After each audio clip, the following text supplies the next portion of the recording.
Hello friend, নিয়ে আসলাম আবার দুপুরের খাবার। তো দেখো কি কি আছে এখানে। এখানে সাদা ভাত, লঙ্কা, লেবু, পেঁয়াজ, একটু রসুন।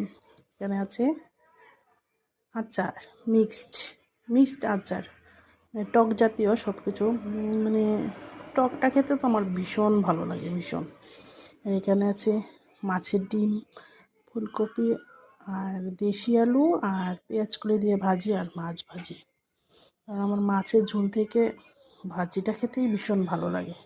আমি তো এগুলি দিয়েই খেয়ে ফেলবো। আর সবজি কী নেব, তবুও দেখিয়ে দিচ্ছি সবজিগুলি। দেখো এখানে আছে লাউ মাছের মাথা দিয়ে।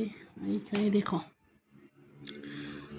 দেখো একবার ব্রোকলি দিয়ে, আলু দিয়ে, মাছ দিয়ে ঝোল। দেখো একবার, মানে সবজিটা কি হয়েছে, সেরা হয়েছে, একদম দারুণ হয়েছে। বড় মশাই তো খেয়ে বলেছে ভীষণ ভালো হয়েছে। তো এখানে আছে দেখো আবার ফুলকপি আর মাছের ঝোল। আবার এখানে আবার কালকের সবজিও আছে। তো এগুলো দিয়েই খাওয়া হবে। আমার তো অন্য কিছু লাগবেই না। এই মাছের ডিম আর মাছ ভাজা পেঁয়াজ লঙ্কা দিয়েই খেয়ে ফেলবো।